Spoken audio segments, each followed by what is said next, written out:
Welcome back to the Tales of St. Gwen. Today's video will be on the Chaos Space Marines. And so to begin, I have never fought a Chaos Space Marine, not that I haven't dreamed of it. Chaos Space Marines come from traitor legions, those from the Horus Heresy that followed the Ruinous Powers. I've had chance encounters with them, sightings even, during wars of faith and aiding others in the galaxy. And now I shall encounter them to you. My very first encounter with Chaos Space Marines was during my second War of Faith. The world was overrun with green pestilence, something that I seemed to encounter far too much for my liking. The demons of Nurgle had been a pain since the beginning, so many of them running amok around the world that it was near impossible to contain it. I'd been assigned to a section of the city that was further north, and my bolter never faltered as I continuously shooting. They were coming up from the sewers, which was ironic as it seemed that all of Nurgle's cults started in the sewers. But the irony was lost the moment we saw something bigger coming from the sewer entrance. At first I thought it might be a greater demon, or something that was at least shootable.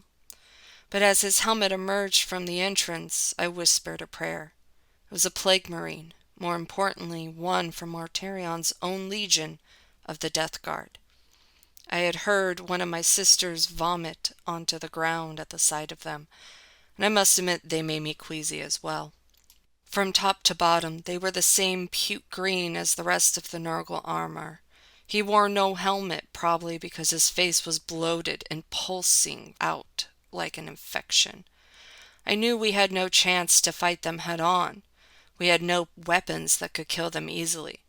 However, that didn't mean someone else could or would have the weapons needed.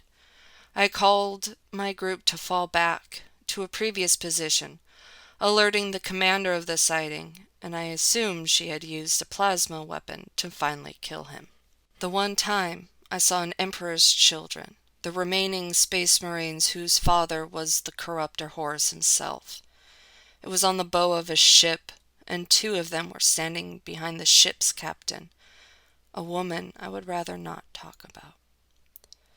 They were working in tandem with Slaanesh, as all Emperor's children do, and the hull was crawling with the demons. I was on my knees, my world crumbling around me, and all I could do was look at what surrounded me. The colors of the room seemed to clash with each other, but then some blended when I moved my head and eyes fast. The purple of the armor was the same as the demonettes that were jumping at me, though none of them dared to touch me without orders for some reason. I never saw the faces of the Space Marines, mine only focused on one in particular. During my escape, I watched the Emperor's children burn alongside the demons as the ship self-destructed. Again, I had also never come face to face with a Night Lord. The chapters that won with violence instead of a battle strategy.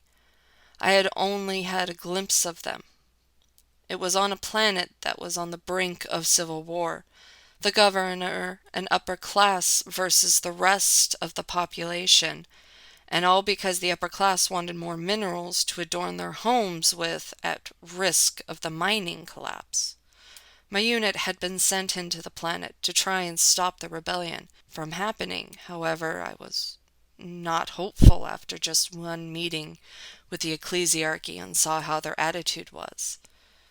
We had taken up housing in a local inn, not wanting to deal with the royals any longer than needed, and I was standing in the window watching the heavy rain outside.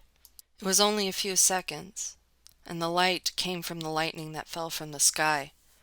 In a flash, the city square was illuminated, and the square was filled with Space Marines. At the time, I had no idea who they were, not recognizing the symbol that adorned their armor. But I did recognize the planet's governor's head, who was being held by the lead Marine. Another flash of lightning struck, and they were gone.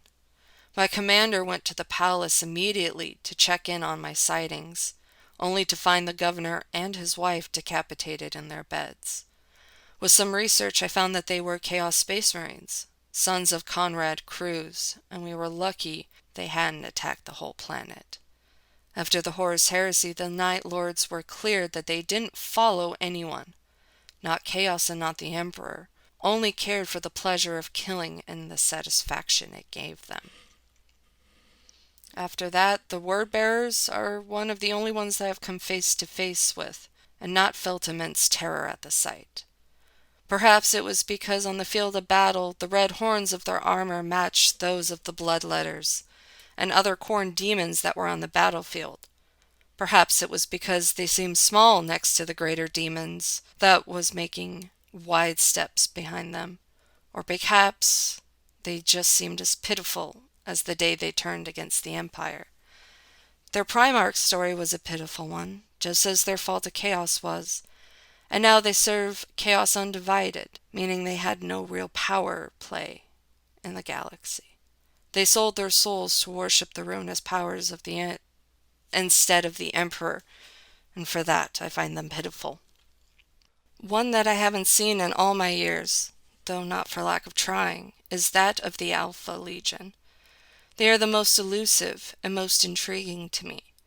As Inquisitor Scully once taught me, they are one legion that no one can truly know where their allegiance lies.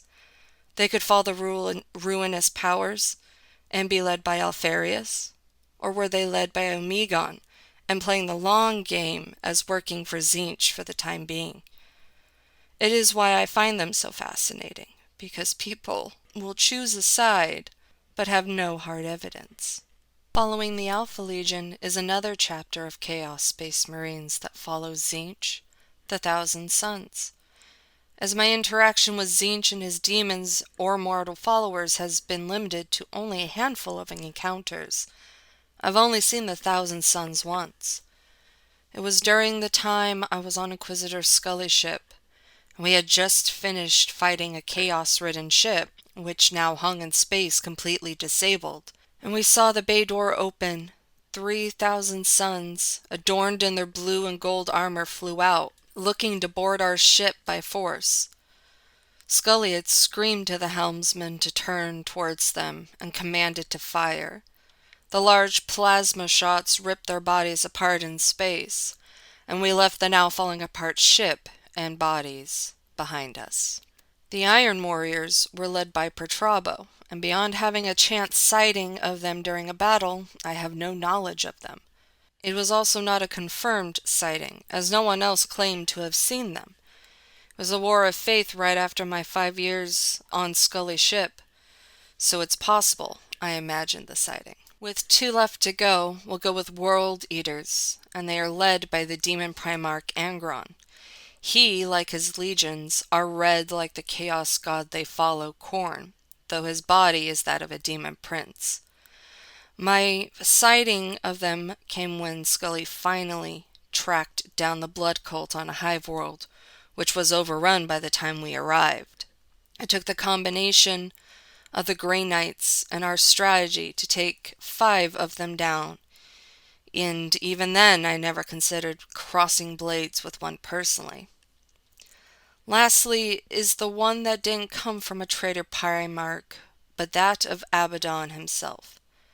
Abaddon's story is for another time, but his Black Legion of Chaos Space Marines come from any chapter, traitor or not. Again, I've only seen a glimpse of them, and as I was inbound on a shuttle, I could see the battle being abandoned by the Black Legion. No one knows why they left the battlefield, but it made the victory of the battle come faster than we had previously thought. Those are the Chaos Space Marines and who they serve. Thank you for coming to the Tales of St. Gwen. If you liked the video, please give it a like, comment down below, subscribe, as it all helps the channel greatly. And I will see you in the next one.